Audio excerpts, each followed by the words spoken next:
You might think driving late at night is just a way to make a living. Cruising down quiet avenues, empty streets, poorly lit alleys. But what few realize is that among the dozens of everyday passengers who get in your car, there might be something else, something that shouldn't be there, something that no longer belongs to this world. If you're a rideshare driver, this story is for you. These are 3 terrifying supernatural accounts lived by real drivers. And they all swear what happened was real. 1. The passenger from North Philadelphia. My name is Michael. I've been driving for rideshare apps since 2019.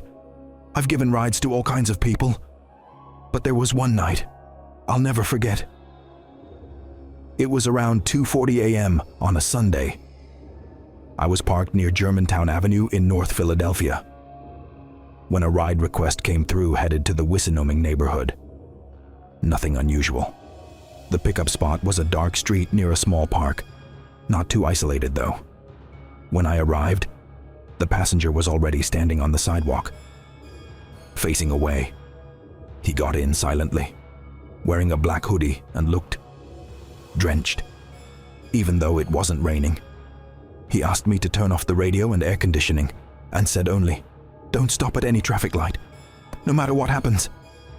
At first, I thought it was a robbery, but he didn't show a weapon or threaten me. He just stared out the window like he was scared of something. Outside the car, when we passed by Lehigh Avenue, a black cat crossed the street, and I had to brake. That's when he shouted, "I said don't stop!" I froze. I apologized, but he didn't respond anymore. Just stayed silent and still. Near the destination, he asked to get out near an alley between 2 buildings, where there was just an empty lot and a locked gate. When I looked in the rearview mirror, he was gone from the back seat, and the door never opened. The place went absolutely silent, the kind of silence that feels heavy on your chest. The app showed the ride as canceled.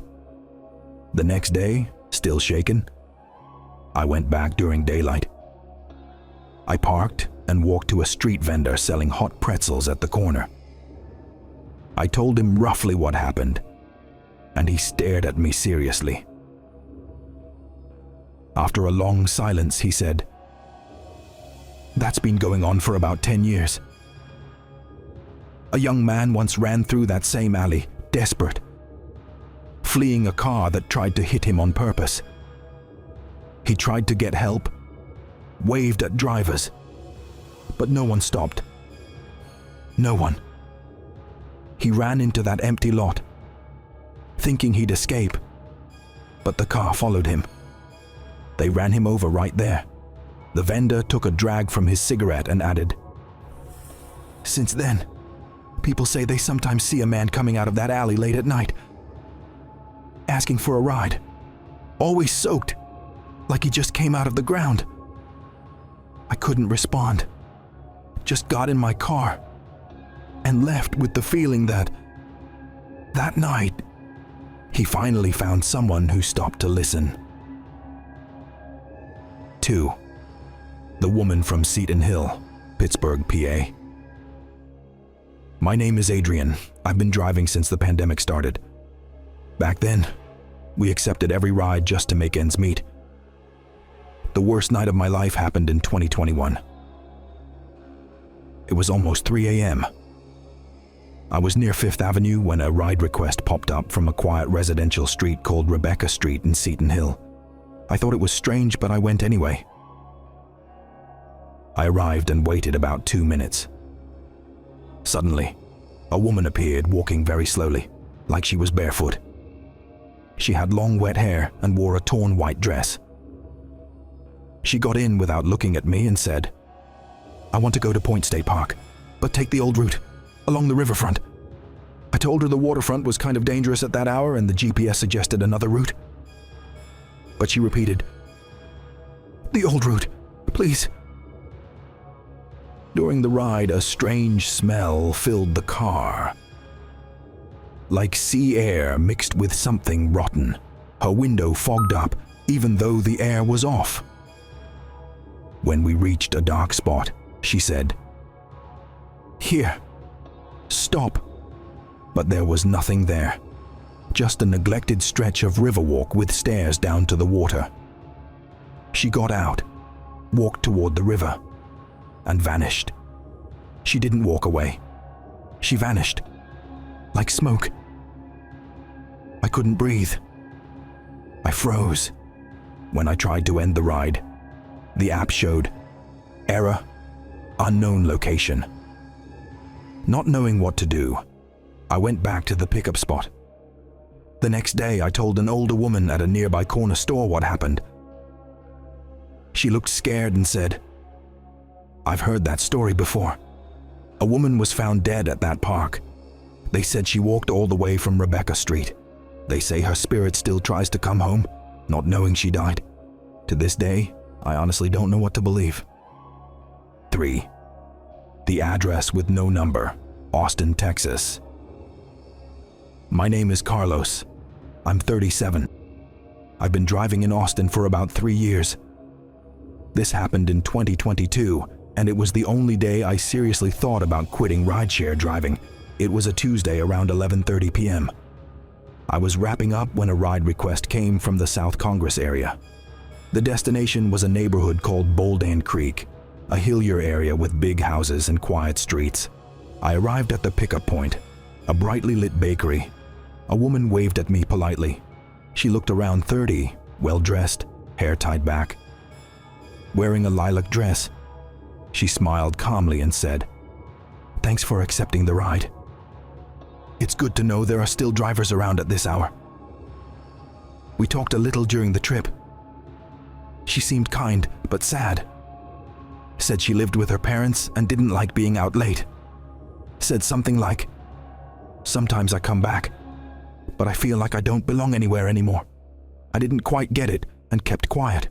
Near the end, I noticed something strange. The destination address on the app was Mangrove Street number 0. I thought it was a glitch, but kept going. We drove through darker and darker streets. The GPS took me to a dead-end alley surrounded by trees and an old rusty iron gate with overgrown weeds. I stopped and said maybe the address was wrong. But she just smiled and said, "No, this is it." She got out, walked to the gate, opened it with her hands even though the lock was still there. Before going through, she turned to me with a look that haunts me to this day and said, "Don't take too long, okay? You'll come back someday."